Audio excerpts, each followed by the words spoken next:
যাচ্ছে আমি চুপ করে থাকি। আরে বন্ধু, এটা মাথায় রাখবেন, আজকে মাদ্রাসার জায়গাটাই নজর পড়েছে, মসজিদের জায়গাটাই নজর পড়েছে।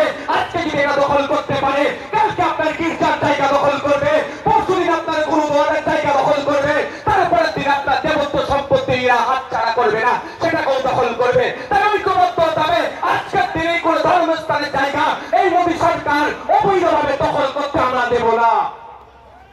লড়াইটা চালাতে হবে। কেন করছো ওয়াকফ ইউজার? কলকাতার 10টা প্রাইম প্রপার্টি, তাই আমাদেরকে কেন মঞ্চ বন্ধ দেয় না জানেন? এটা বললে আবার বলবে পার্টির কথা বলে ফেলছে। আমি ভেবেছিলাম আমাদের পার্টির নামও নিব না, কিন্তু বলতে বাধ্য হচ্ছি। আমি এর আগে বলেছিলাম কি খেয়াল আছে, ক্যামাকি স্ট্রিটে ওয়াকফের সম্পত্তি আছে। আমি নাম ধরে বলে দেবো কত নম্বর দাগ। 5 নম্বর ক্যামাকি স্ট্রিট, যেখানে তৃণমূল কংগ্রেসের পার্টি অফিসের বিল্ডিং এর ওখানে মদের আছে, বার আছে, অনেক কিছু আছে। ওটা মুসলমানদের ওয়াকফ প্রপার্টি লুট করে খাচ্ছে। সময় আসলে ওই জায়গাও আমরা উদ্ধার করব। আমি যদি তথ্য দিয়ে বলছি, আমি যদি ভুল বলি, আমার বিরুদ্ধে মানহানির মামলা তুলতে বলবেন। যেটাতে তৃণমূলের পার্টি অফিস আছে ওই 5 নম্বর ক্যামাকি স্ট্রিট, 5 নম্বর ক্যামাকি স্ট্রিট, ওটা ওয়াকফ সম্পত্তি।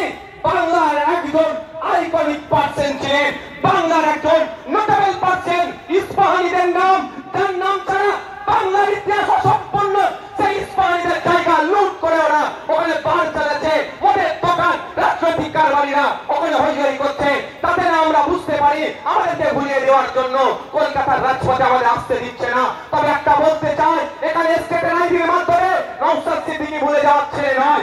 স্টেটে যারা বসে আছে এরা বন্ধুদের সামনে রাজনীতি করতে এসেছে, বন্ধুদের সামনে দাঁড়িয়ে এরা সমাজনীতি করতে এসেছে, বন্ধুদের সামনে দাঁড়িয়ে এরা হকের কথা বলে যাবে। সুতরাং এদেরকে জেল জঙ্কি চমকি দিয়ে এদের লড়াইকে আপনি আটকাতে পারবেন না। সময় আসবে ওই 5 নম্বর ক্যামাকি স্ট্রিটের ওয়াকফ সম্পত্তিটাও আমরা উদ্ধার করব।